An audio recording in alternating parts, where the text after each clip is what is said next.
palabra de Dios al Evangelio de Juan, capítulo 20. Evangelio de Juan, capítulo 20.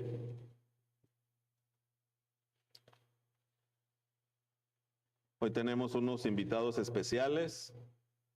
Le olvidé darles la bienvenida, que son Alisa y Josué Torres. Pónganse de pie. Son un poco vergonzosos, pero les damos la bienvenida. Amén.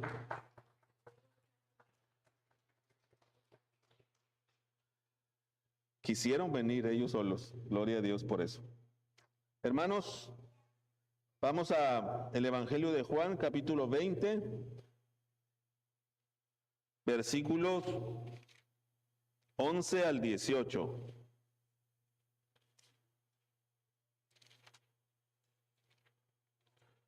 Estamos predicando de manera continuada el Evangelio de Juan. Ya vamos en el capítulo 20. Y son 21, entonces ya mero terminamos. Del 11 al 18.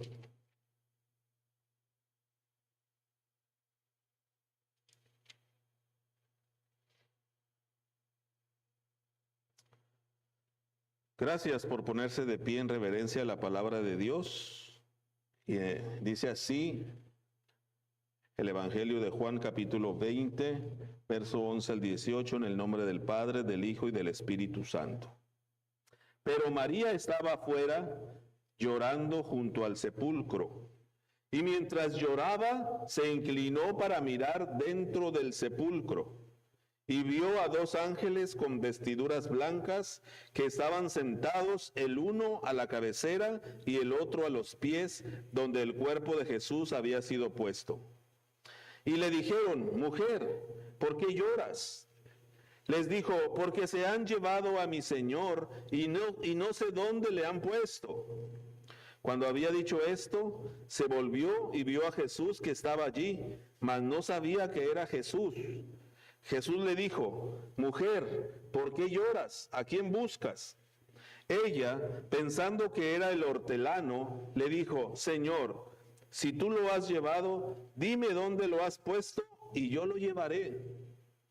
Jesús le dijo: María. Volviéndose ella, le dijo: Raboni, que quiere decir maestro. Jesús le dijo: no me toques, porque aún no he subido a mi Padre. Mas ve a mis hermanos y diles: subo a mi Padre y vuestro Padre, a mi Dios y a vuestro Dios. Fue entonces María Magdalena para dar a los discípulos las nuevas de que había visto al Señor y que Él le había dicho estas cosas. Vamos a orar. Señor, gracias por tu palabra, Señor. Gracias por la libertad que tenemos de leerla públicamente, de predicarla. Y te pedimos, Señor, que seas tú el que con tu Espíritu Santo nos dé sabiduría para discernirla, Señor. Te pedimos que te glorifiques, que seas tú, Señor, el que nos enseñe y que podamos nosotros aprender para obedecer y para luego enseñar a otros. Que todo sea para tu gloria y tu honra, Señor, en el nombre de Cristo Jesús. Amén. Pueden sentarse. Del sepulcro vacío al encuentro personal con Cristo. Así se llama este mensaje. Del sepulcro vacío al encuentro personal con Cristo. La idea de este pasaje, precisamente, el punto central es que Cristo resucitado convierte el llanto en adoración y la tristeza en misión. La resurrección de Cristo no solo, hermanos, declara su victoria sobre la muerte, sino que también revela su amor personal hacia los suyos el Cristo resucitado se da a conocer de manera íntima, personal, a aquellos que le buscan con un corazón quebrantado, transformando ese quebranto, esa tristeza, en gozo y enviándolos a proclamar la buena noticia de su victoria. Esa es la idea, ese es el pensamiento en este texto, hermanos. El amanecer del primer día de la semana trajo la mayor noticia que el mundo haya recibido. Un día como hoy, el primer día de la semana, fueron al sepulcro y se encontró el sepulcro vacío. Sin embargo, para María Magdalena este vacío no era motivo de gozo todavía, sino de profundo dolor. Ella había visto morir a su Señor unos días antes, estaba al pie de la cruz y ahora ni siquiera su cuerpo permanecía en el lugar de descanso donde lo habían puesto. El llanto de María Magdalena está simbolizando o está mostrando el desconcierto de un corazón que ama, pero que aún no ha comprendido la victoria de la resurrección. El relato aquí de Juan 20, 11 al 18 nos lleva desde las lágrimas de una discípula desconsolada hasta el primer encuentro personal con el Cristo resucitado. La primera persona que miró a Cristo resucitado. Y en este encuentro vemos el carácter personal, compasivo, transformador del Salvador. Para María Magdalena pasa del sepulcro vacío al encuentro con su Señor vivo, y de ese encuentro nace un gozo, pero también una misión. Estaba ella quebrantada, estaba con un profundo dolor. Las personas que han perdido seres queridos saben que había un profundo dolor, saben que hay un profundo dolor en la pérdida de un ser querido. María Magdalena estaba aquí pasando precisamente por eso. Entonces, hermanos, hemos estructurado este pasaje en 3 puntos principales, que es el llanto junto al sepulcro, el encuentro con el resucitado y el envío de la primera testigo, y una mujer. Del versículo 11 al 13 encontramos este primer punto, el llanto junto al sepulcro. Dice la palabra de Dios en el 11 al 13 que María estaba llorando junto al sepulcro, y mientras lloraba, se inclinó para mirar dentro del sepulcro. El relato comienza aquí con una escena triste y de confusión. María llora fuera del sepulcro. Se acababa de ir Juan y Pedro. Ella fue la primera junto con otras mujeres en llegar y descubrir que el cuerpo de Jesús ya no estaba ahí. Todos se fueron, algunos creyendo como Juan y Pedro. En la semana pasada expusimos el texto anterior, si ustedes se recuerdan, y vimos que al mirar la manera en que estaban acomodados los lienzos, dice que Juan miró todos los dobleces que estaban ahí y creyó, porque miró que el cuerpo de Jesús no estaba ahí, pero se había como esfumado. Y todos se fueron. Pero María Magdalena no había comprendido todavía lo que estaba pasando. Se quedó ahí a llorar. Es decir, hermanos, los discípulos que fueron Juan y Pedro y las otras mujeres no se quedaron ahí a comentar afuera de la tumba, sino que todas se fueron. Todos se fueron. Solo María Magdalena estaba ahí llorando porque quería encontrar el cuerpo de su amado maestro. Había seguido fielmente a Jesús durante todo su ministerio, lo había acompañado hasta la cruz y ahora su amor la mantenía allí, aunque no entendía qué estaba pasando. Ella simplemente no miraba el cuerpo de Jesús ahí, estaba llorando, dolida, estaba sufriendo. Vio a dos ángeles con vestiduras blancas y María no notó las envolturas del entierro, no notó, no se dio cuenta el arreglo que tenían, y ahora había dos ángeles ahí en la tumba y María no pareció reaccionar a eso con asombro, ni con miedo, ni con conmoción, porque probablemente no percibió inmediatamente que ellos eran ángeles. En Hebreos 13:2 hay una descripción que hace el autor diciendo que alguien alguna vez hospedó ángeles sin saberlo. Quiere decir que puede ser que se confundan con nosotros en algunas ocasiones. Y María estaba ahí, miró a los ángeles y sin embargo no se dio cuenta, estaba demasiado turbada, hermanos. Estaba llorando, estaba dolida, estaba sufriendo.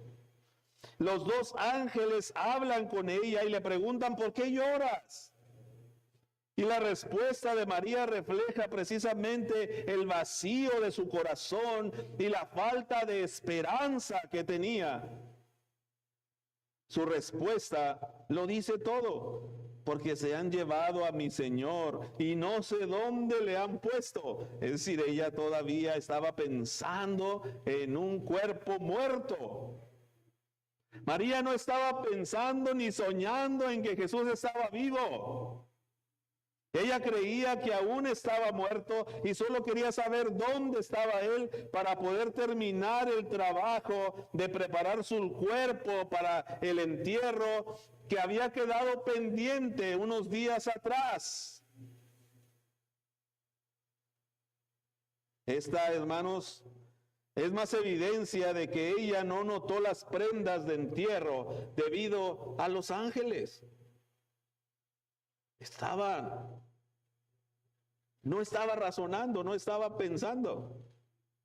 Ella estaba sumergida en su dolor, en su aflicción, en su llanto. El llanto de María representa el dolor de quienes buscan a Cristo, pero todavía no reconocen su victoria.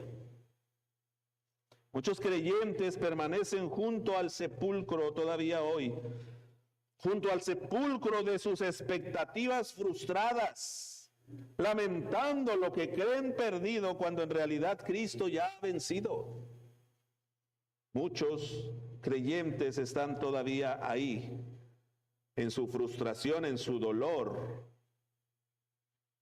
en su oscuridad. Y aquí, hermanos, debemos aprender a mirar más allá del sepulcro vacío.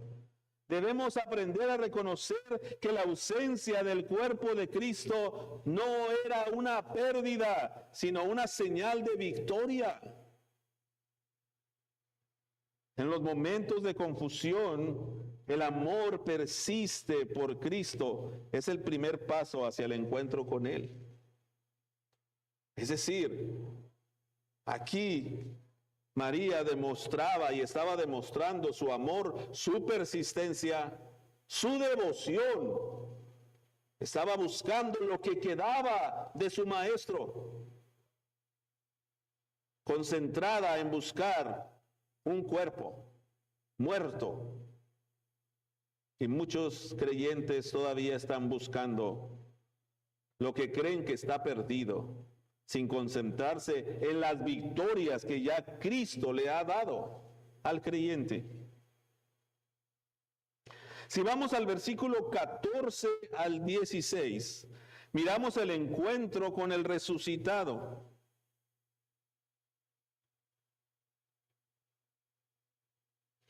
Cuando había dicho esto, se volvió y vio a Jesús que estaba allí, mas no sabía que era Jesús. No sabía que era Jesús. María sabía quién era Jesús. María conocía a Jesús. Amaba a Jesús. Y era extraño que no lo reconociera inmediatamente. Algunos aquí piensan que fue porque estaba emocionalmente perturbada, que tenía lágrimas en los ojos. Otros especulan que fue porque Jesús se veía de alguna manera diferente, conservando por lo menos algunas marcas de su sufrimiento. Pero hermanos, aquí lo importante es que este es el momento más íntimo del pasaje con María y Jesús. No lo reconoce. Su dolor nubla su percepción. Cristo en su ternura se le acerca con una pregunta que penetra su corazón. ¿Por qué lloras? ¿A quién buscas? La palabra de Dios aquí dice que María respondió confundiendo a Jesús con el hortelano. El hortelano es aquella persona que cuida un huerto o que lo cultiva o que lo vigila.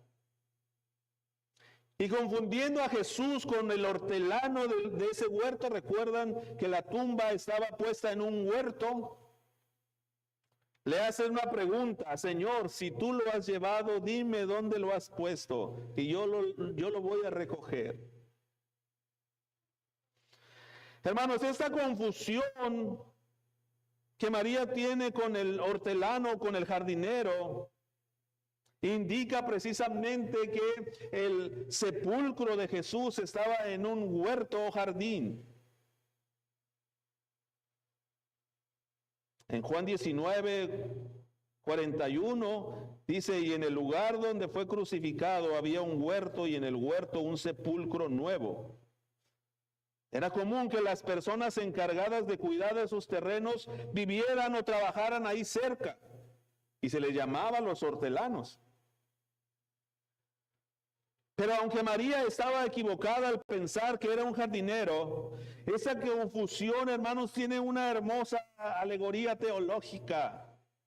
Un punto que muchas veces se resalta cuando se predica este pasaje. En primer lugar, hay un jardín que recuerda al jardín del Edén, donde comenzó el pecado y donde comenzó la muerte. El jardín del Edén, donde comenzó la muerte. El nuevo jardín, donde Jesús se aparece en un huerto, donde está el sepulcro, es un nuevo huerto con un nuevo Adán, que ahora es victorioso sobre la muerte. Y el verdadero hortelano es, en un sentido profundo, Jesús, que es el gran hortelano, el gran jardinero, el que cultiva la vida, el que da de su creación, el que da su iglesia, la viña de Dios, y el que está a cargo del nuevo jardín de la resurrección. Sí, yo sé, hermanos, que esta interpretación es alegórica, pero es hermosa y nos conecta un poco con el origen. Entonces ahí ocurre un milagro del reconocimiento. Fíjense cómo Jesús pronuncia el nombre de María. Una sola palabra. María. Una sola palabra rompe la oscuridad del dolor y abre los ojos de María. En ese instante en el que María escucha la voz de su maestro, su lamento se transforma en adoración, en gozo. Raboni, que significa maestro. Jesús, hermanos, no se reveló a María diciéndole quién era él. No le dijo: hey, yo soy. sino diciéndole quién era ella. Había una ceguera emocional, había un intenso dolor. Y María se estaba enfocando en ese dolor, se estaba enfocando en una tumba, se estaba enfocando en la muerte y le impedían ver a Jesús, quien estaba ahí a su lado, el lugar de la vida. Ni siquiera a los ángeles pudo reconocer, ni al mismo Jesús. Su amor era genuino, pero su entendimiento estaba incompleto. Sin embargo, el buen pastor le habla y ocurre ahí un gozo indescriptible. Y encontré aquí una conexión con Juan 10:3, hermanos. Cuando dice, el buen pastor llama a sus ovejas por su nombre. El buen pastor llama a su oveja por su nombre y le dice, María. Oh, qué hermoso. En un momento, este es un momento íntimo de revelación personal con María. Hermanos, la resurrección no es solo un evento doctrinal, es una relación personal restaurada entre usted y Cristo resucitado. El Cristo resucitado se revela de manera personal a sus ovejas. Juan 10:3 que hemos enseñado ya dice, a sus ovejas llama por su nombre y las ovejas oyen su voz y lo siguen. Ciertamente, la resurrección es un hecho, es un evento histórico, pero también es una realidad que hace una relación nueva. El Dios vivo llama por nombre a los suyos.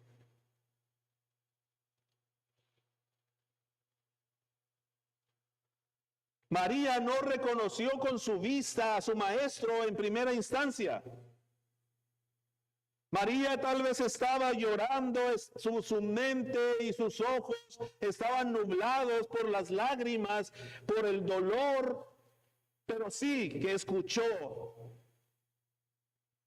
su nombre dicho en un tono especial, en una voz especial, en alguien que ella reconocía muy bien. María reconocía muy bien la voz del Señor.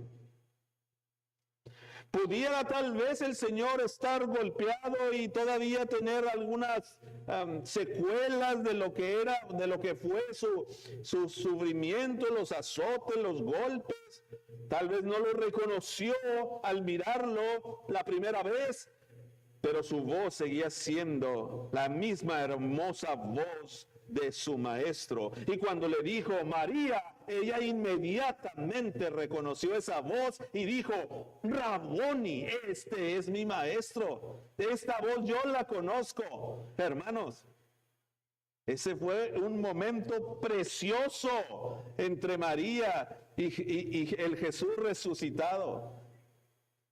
Y ese momento precioso usted también lo vive con ese Cristo resucitado ahora en la actualidad, cuando la llama y lo llama por su nombre. Pero aquí María reconoció esa relación, reconoció que inmediatamente al escuchar la voz de Jesús, ella respondió, Maestro, Raboni, dándole su autoridad, reconociendo a ese Raboni que ella había visto, en el cual seguía con tanto amor y devoción. Y en su corazón ella volvió el gozo, el ánimo. ¿Usted se imagina ese encuentro? Pero no tiene que imaginárselo. Porque es el mismo gozo que usted sintió la primera vez que el Señor le dijo a usted su nombre y lo salvó y lo perdonó. Y ese gozo, hermanos, debe todavía conservarse en su corazón, en su memoria. Porque ese gozo, hermanos, mueve. La misma cosa que pasó aquí de manera hermosa y personal con María, ha pasado con usted y Jesús. El Cristo resucitado se revela personalmente a sus ovejas. Y les pone un nombre y las llama por su nombre, y las ovejas oyen su voz y lo siguen. Eso debe ser una realidad en su vida hoy en día. Hoy en día. ¿Escuchas tú la voz de Jesús? ¿Escuchas que está nombrándote? ¿Escuchas y sientes que está cerca de ti en todas las cosas de tu vida? Porque si no, hermano, tienes un problema grave. Tienes un problema grave. Porque cada creyente necesita un encuentro personal con el Cristo resucitado. No basta saber que el sepulcro está vacío. Es necesario oír su voz. Es necesario que tú escuches tu nombre. Cristo conoce tus lágrimas. Cristo conoce tu dolor. Cristo conoce tu vacío en tu corazón y se revela a quienes lo buscan sinceramente, quebrantados de corazón. Él está diciendo tu nombre ahorita. Y si tú endureces tu corazón para no escuchar la voz del Señor vivo hablándote, no vas a crecer ni a madurar. Muchos de los que están escuchando ahorita o escucharán este mensaje se darán cuenta que está la voz de Dios llamándolos por su nombre. Llamándolos a servir, llamándolos a levantarse, llamándolos a hacer una misión. Y sin embargo, están resistiéndose. María, llena de dolor y llena de confusión y llena de ceguera espiritual, lo único que tuvo que hacer es escuchar su nombre dicho por el pastor de pastores, aquel Raboni que tanto amaba y que tanto la ama a ella, para simplemente activarse y levantarse, secar sus lágrimas y ponerse a su servicio. Sí, ponerse a su servicio. Porque enseguida, en el versículo 17 en adelante, Jesús le dijo, no me toques, porque aún no he subido a mi Padre, mas ve a mis hermanos y diles un mensaje. Oh. María tenía un trabajo que hacer.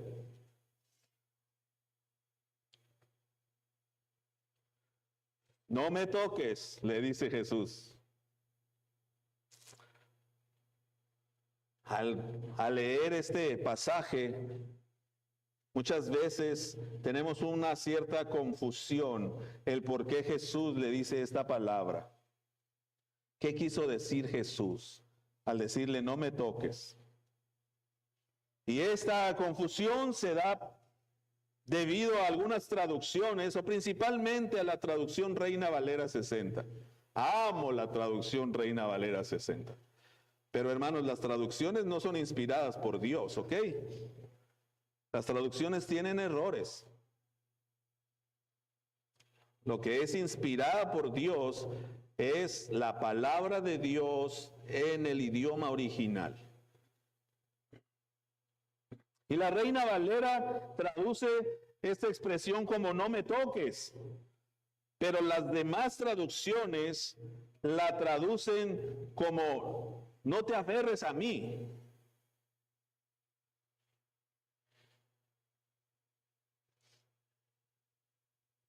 Algunos piensan que Jesús le dijo a María que no lo tocara de ninguna forma, como si su contacto pudiera contaminarlo de alguna manera o afectarle de alguna manera a él o a ella. Si nosotros miramos y comparamos otras traducciones, Jesús le dijo, suéltame, porque todavía no he subido al Padre. Esa es la intención del original griego. Suéltame, porque todavía no he subido al Padre.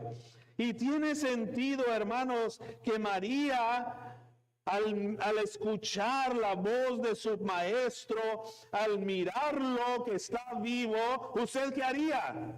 Si usted está llorando la pérdida, la muerte de un ser querido y está sufriendo y turbado por el dolor y las lágrimas y lo mira, ¿qué es lo primero que usted haría?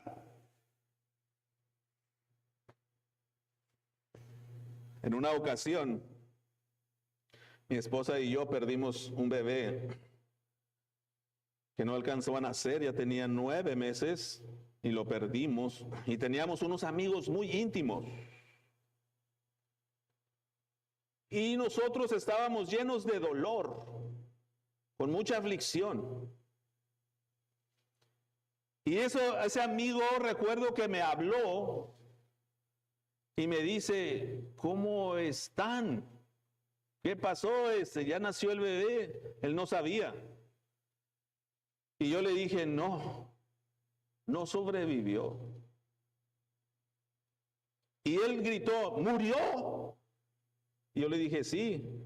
Hermanos, colgó y se dejó venir y llegó a la casa. Y cuando vio a mi esposa, se fue a abrazarla con gozo y dijo, es que yo te entendí que ella se había muerto. Yo entendí que tu esposa había muerto. Y él llegó confundido y lleno de dolor y su primera intención fue abrazarla, del gusto de verla. Claro, había una mezcla de dolor, pero esa fue su primera intención. Y yo creo que la primera intención de María aquí fue precisamente eso, ir y abrazar a su maestro que tanto amaba y aferrarse a él. En ese sentido está escrito este pasaje. Eso es lo que quiere dar a entender. Aquí la Reina Valera está un poco fuera de la traducción exacta, pero las demás traducciones manejan esta idea, suéltame porque todavía no he subido al Padre. El sentido es que María inmediatamente se aferró a Jesús y no quería soltarlo. Pero miren aquí lo que esto implica. Si María no quería soltarlo y estaba aferrado a él, definitivamente que Jesús era real y tangible. Jesús no era un fantasma. Porque hay otras teorías que quieren desprestigiar este pasaje y decir que Jesús no resucitó o que era una visión, que era algo como un fantasma, bla, bla, bla. Pero aquí la expresión y el testimonio que está escrito aquí definitivamente da a entender que María estaba aferrada a Jesús y nadie se aferra a un fantasma, ¿verdad? Ni a una visión. Jesús, hermanos, realmente resucitó físicamente, tangiblemente. Y entonces siguen los acontecimientos hermosos. María sí. Pero ya suéltame, no te aferres a mí. Hay algo que hacer. Yo todavía estoy aquí un tiempo más. Hay algo que hacer. Ve a mis hermanos y diles. Ve a mis hermanos y diles. Fíjense, Jesús, hermanos, hizo a una mujer la primera testigo de su resurrección. Así que hermanas, ustedes no se sientan menos ni piensen que los hombres tenemos superioridad con las mujeres o somos algo especiales. Somos iguales. Jesús aquí, hermanos, a una mujer la comisiona, es la primera testigo de su resurrección. Los tribunales de ese entonces no reconocían el testimonio de una mujer, pero Jesús lo hizo. Jesús la levantó, Jesús la reivindicó, la mandó como testigo. Ningún tribunal en ese tiempo, en esa época, le creía a una mujer. Ninguna mujer podía ser testigo de algo. Sin embargo, aquí Jesús está poniendo de manera especial, en una posición especial, a una mujer. Y esto también, hermanos, discute una teoría que dicen los críticos que la historia se la inventaron los discípulos. Pero aquí, el que una mujer haya sido comisionada indica que eso fue real. Porque nadie que se invente una historia en aquella época hubiera puesto a una mujer como primera testigo. La mujer no tenía credibilidad, ninguna. Si alguien se va a inventar un relato, hubiera puesto a un hombre, cualquiera, pero no a una mujer. ¿Se fijan las implicaciones de cada detalle que está ocurriendo aquí?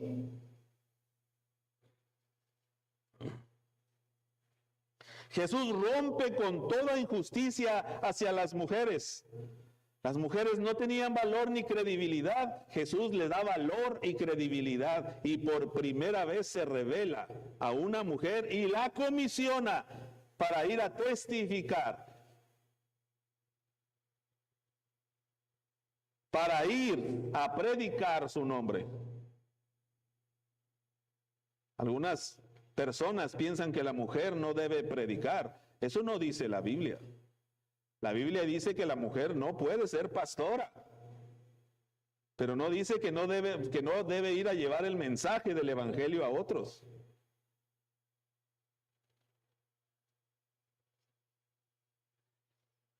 Entonces aquí Jesús, hermanos, está rompiendo con toda injusticia hacia las mujeres, y yo aquí encuentro una conexión con Ruth. Ruth está directamente relacionada con el linaje de Jesús, porque ella es una de las antepasados de Jesús en la genealogía. ¿Sí se ha fijado en eso? Mire, en Mateo 1:5 dice que Salmón engendró de Rahab a Boz, Boz engendró de Ruth a Obed y Obed a Isaí.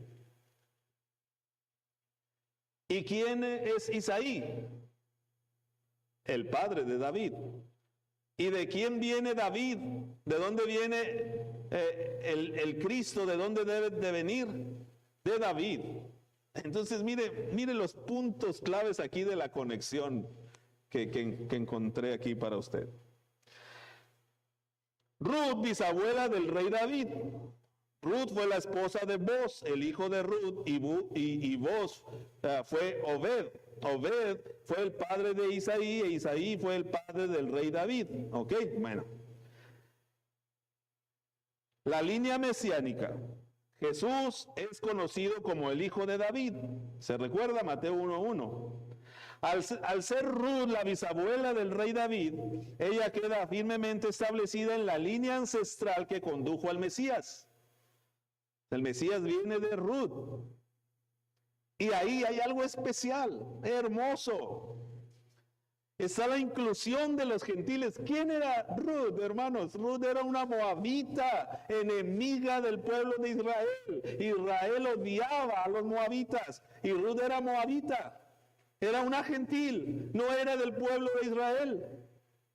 Oh, qué maravilla es esto, ¿eh? La inclusión de Ruth en la genealogía que Mateo presenta a una audiencia predominantemente judía da a entender, enfatiza, subraya que el plan de salvación de Dios y el linaje del Mesías siempre incluyó la redención de los gentiles. Así que hay que romper toda barrera étnica. Hay que dejar de creer esa mentira de que un país es el pueblo de Dios. Hermanos, ni Estados Unidos, ni México, ni Colombia, ni Rusia, ni China son el pueblo de Dios. El pueblo de Dios es la iglesia. Y esta relación que tiene Ruth aquí es la prueba de que Dios siempre incluyó a los gentiles en el plan de salvación. Entonces fíjense, Ruth es una figura central en la historia de la redención al ser el eslabón vital que conecta al Redentor, Vos es redentor de Ruth, y lo conecta con el linaje real de David y por lo tanto con Jesucristo. ¿Y qué tenían en común estas dos mujeres? Ruth y María, la que está ahorita aquí con Jesús. ¿Qué tienen en común? ¿Qué tenían en común? ¿Sabe qué tenían en común, hermanos? El amor y la devoción por Dios. Eran mujeres entregadas. No me importa qué pase, dice Ruth. No me importa a dónde te tenga que seguir. Tu pueblo será mi pueblo y tu Dios será mi Dios. Y eso es lo que le encanta a Dios.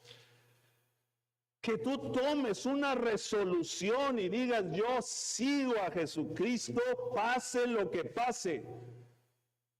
No cuando me da, no cuando me bendice solamente, sino pase lo que pase. Esta es María Magdalena, la que está aquí junto a Jesús, mirando y llorando y sufriendo sin ver a su Señor, sin esperanza, y de pronto escucha su voz, la voz del buen pastor que le dice, María, y ella inmediatamente escucha y reconoce la voz de su buen pastor.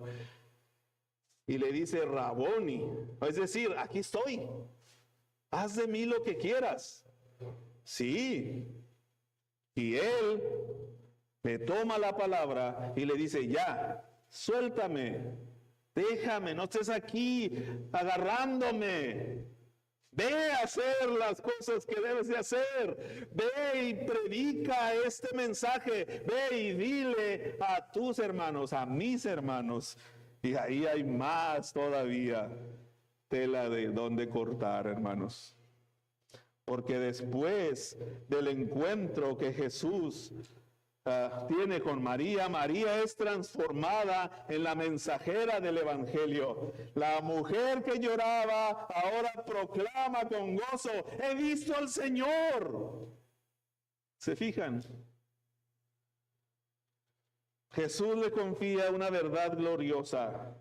Por su resurrección, los discípulos ya no son solo seguidores, sino hermanos. Su Padre es ahora también el de ellos. Y es la primera vez en el Evangelio de Juan que Cristo llama a sus discípulos hermanos.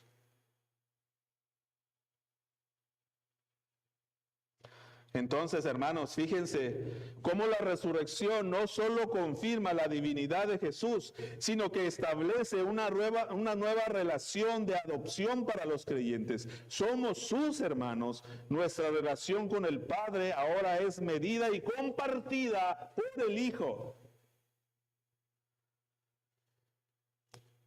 El encuentro con el Cristo vivo, hermanos, siempre lleva a la misión. La adoración desemboca en dar testimonio. El que ha visto al Señor no puede callar. El que ha conocido al Cristo no puede callar. No puede conformarse con estar ahí a los pies del Maestro, aferrada ahí. No. Ya lo tienes.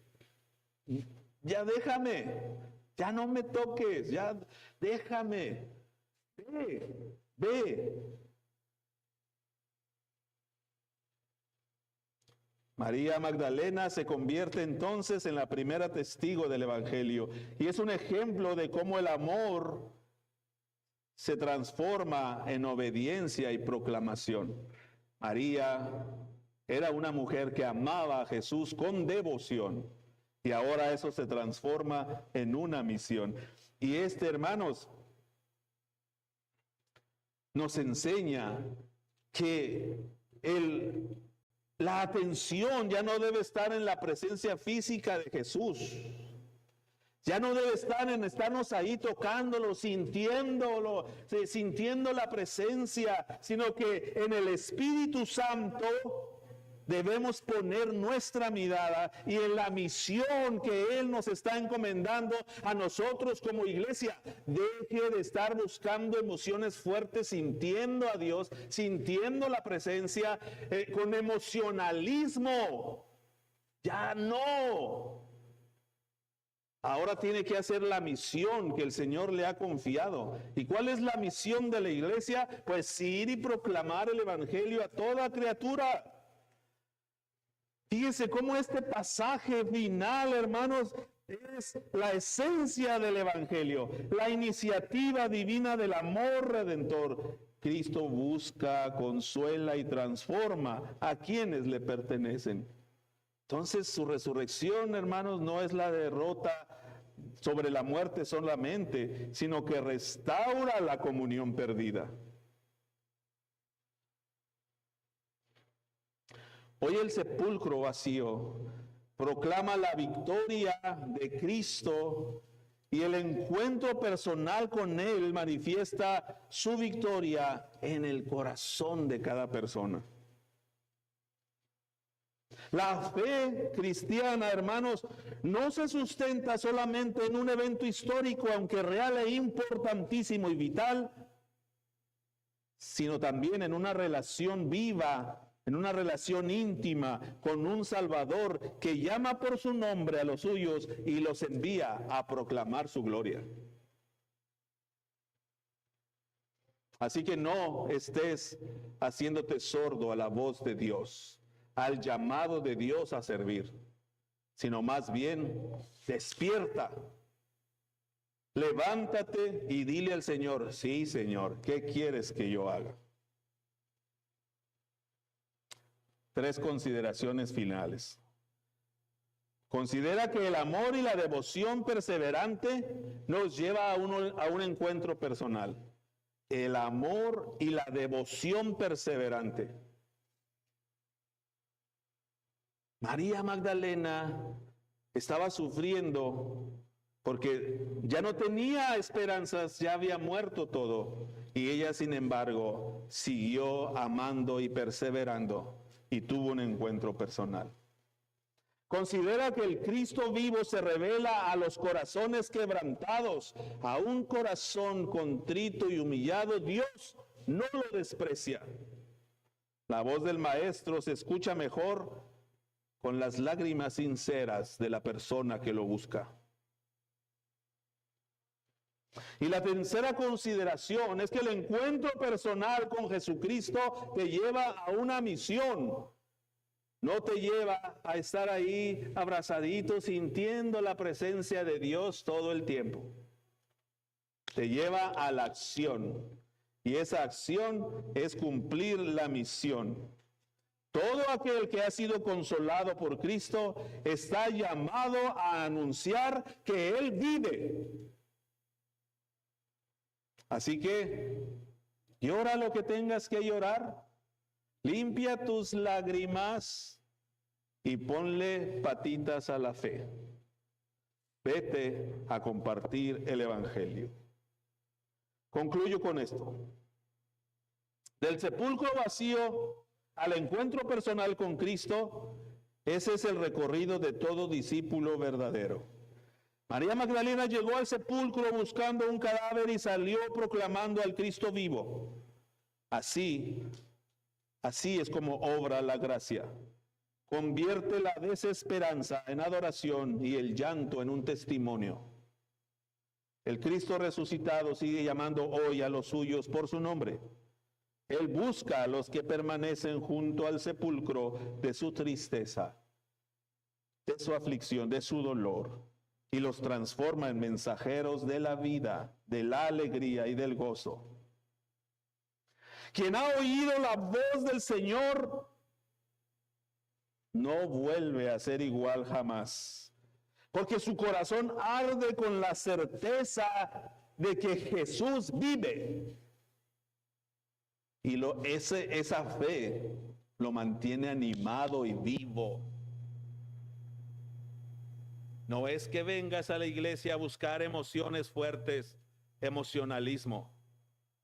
Es que tienes que escuchar la voz de tu Señor y responder a ella. Termino haciendo un llamado pastoral. Quiero hacer un llamado a los creyentes fieles, pero que están abatidos. Y quiero decirles que Cristo conoce tus lágrimas. Cristo conoce tu dolor. Cristo conoce tu aflicción y conoce por lo que estás pasando. Quédate cerca del sepulcro, porque pronto oirás tu nombre. Quédate en el amor, en la perseverancia, en el anhelo de Cristo en tu vida, y muy pronto escucharás tu nombre. Porque el Cristo resucitado sigue llamando hoy a los suyos por su nombre. A los cristianos que están estancados o que se han hecho muy legalistas, déjame decirte que deja de mirar el sepulcro y escucha la voz de tu Maestro. Él te llama a una fe viva que adora y testifica. Y quiero hacer un llamado a los que no creen. Quiero decirles que el sepulcro vacío es una invitación para creer. El Cristo resucitado vive para darte perdón y darte una nueva vida, una nueva oportunidad. Así que, si estás escuchando su voz, responde a su llamado. Vamos a orar. Señor, gracias por tu presencia en este lugar. Gracias, Señor, porque tú has sido bueno al alimentar a tus hijos con tu palabra. Señor, permite que tu palabra haga nido en los corazones de las personas que lo han escuchado, lo escucharán. Permite, Señor, que tu Espíritu Santo los lleve a responder con arrepentimiento y fe al mensaje del Evangelio. Y que, Señor, toda nuestra vida sea para tu gloria y tu honra. En el nombre de Cristo Jesús. Amén.